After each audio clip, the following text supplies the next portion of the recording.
BJP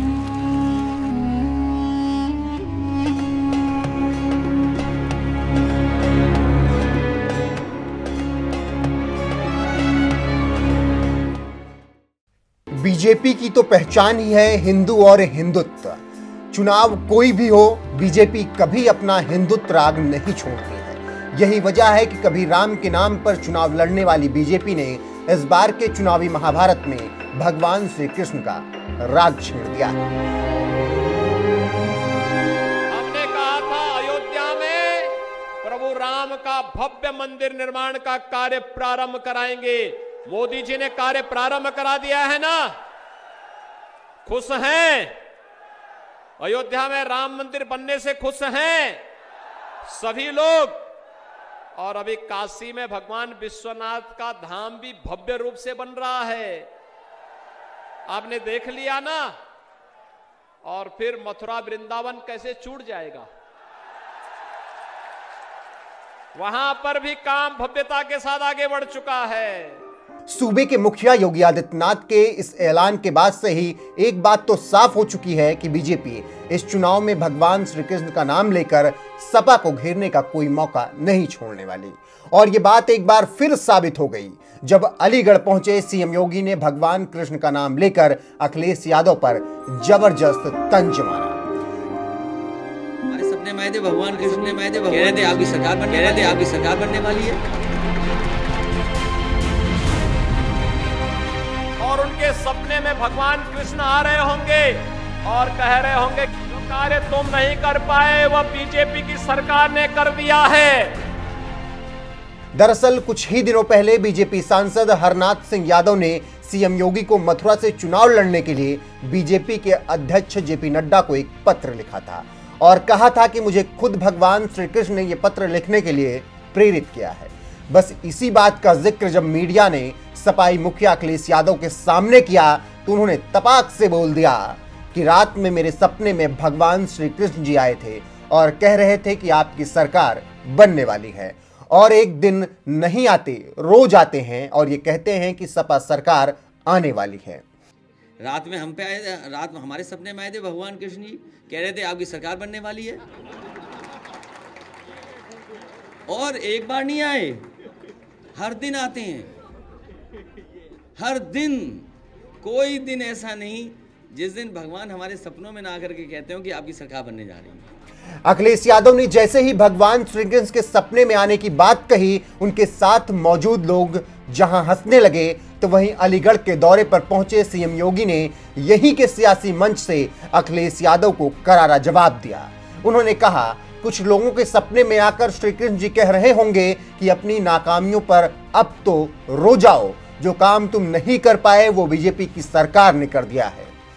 जब यहां पर हम इस पावर प्रोजेक्ट का स्वयं उपस्थित होकर के लोकार्पण कर रहे हैं, कुछ लोगों को लखनऊ में सपने आ रहे होंगे और उनके सपने में भगवान कृष्ण आ रहे होंगे और कह रहे होंगे कि अरे अपनी नाकामयाबियों पर अब तो रो जाओ, जो कार्य तुम नहीं कर पाए वह बीजेपी की सरकार ने कर दिया है।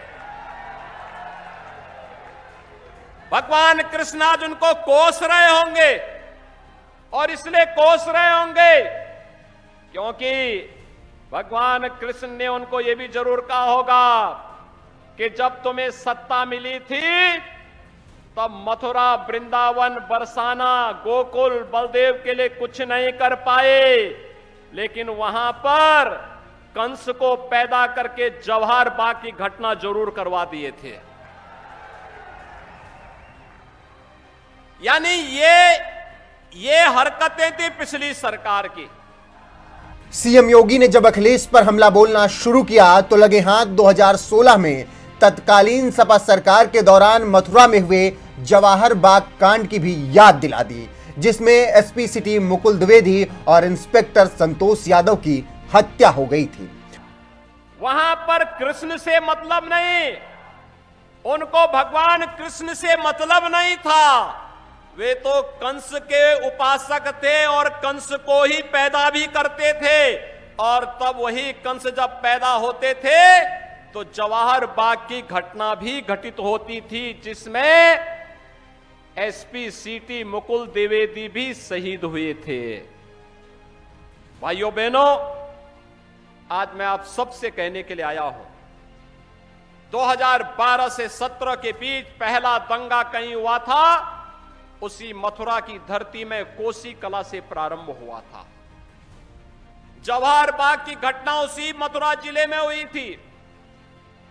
आपको बता दें, मथुरा में स्थित जवाहर पार्क पर बाबा जय गुरुदेव के अनुयायी रामवृक्ष यादव ने अपने समर्थकों के साथ अवैध कब्जा किया हुआ था, जिसे खाली कराने के लिए हाईकोर्ट तक को दखल देना पड़ गया था। साल 2016 में तत्कालीन अखिलेश सरकार के दौरान ही इलाहाबाद हाईकोर्ट ने अतिक्रमणकारियों को बेदखल करने का आदेश दे दिया था, मगर रामवृक्ष यादव आसानी से कहां मानने वाला था। उसने तो जैसे पूरा गिरोह बना लिया था।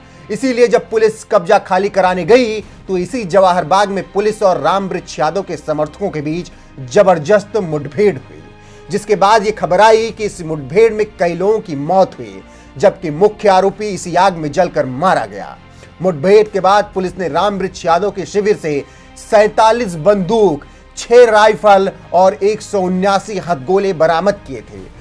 भगवान श्री कृष्ण की पावन धरती पर जब यह भीषण कांड हुआ था तो उस वक्त यूपी की सत्ता में अखिलेश सरकार ही थी। यही वजह है कि सीएम योगी ने जवाहर बाग कांड के बहाने सपाई मुखिया अखिलेश यादव पर जबरदस्त पलटवार किया। बहरहाल अलीगढ़ की इसी रैली में सीएम योगी ने और कुछ क्या कहा, आइए आपको सुनाते हैं। भाइयों बहनों, पिछले 4.5 वर्ष के दौरान ये केवल घोषणा नहीं, प्रक्रिया भी प्रारंभ हो गई है। और पिछले 4.5 वर्ष के दौरान 1,52,000 करोड़ रुपए के गन्ना मूल्य का भुगतान अपने अन्नदाता किसानों के खाते में करने का कार्य भी हमारी सरकार ने किया है। पहले किसानों को पैसा नहीं मिलता था, चीनी मिलें बेची जाती थी, औने पौने दाम पर चीनी मिलें बेची जाती थी, दलालों को उसमें हावी करवा दिया जाता था, अराजकता का तांडव होता था। और भाइयों बहनों, विकास के जो बड़े बड़े प्रोजेक्ट हैं, कहीं पे हरदुआगंज का पावर प्लांट, कहीं सब स्टेशन, कहीं स्मार्ट सिटी में आईटीएमएस की परियोजना का उद्घाटन, कहीं पे फायर स्टेशन, कहीं पे स्कूल का निर्माण, कहीं चिकित्सालय का निर्माण, कहीं सड़क का निर्माण, ये जितने कार्य हो रहे हैं, ये पैसा जो आपके माध्यम से टैक्स से सरकार को प्राप्त होता है, यही पैसा हम लोग विकास के कार्य में खर्च करते हैं। पहले यही पैसा कहां जाता था? आज आप जो सरकार जेसीबी लगा करके उस पैसे को दीवालों से निकाल करके बाहर कर रही है समाजवादी पार्टी के नेताओं के, ये पैसा पहले वहीं चला जाता था। भाइयों बहनों, पिछली सरकार की कोई विकास की सोच नहीं थी, पिछली सरकार की विकास की कोई सोच नहीं थी। उनकी सोच केवल परिवारवाद और वंशवाद तक थी।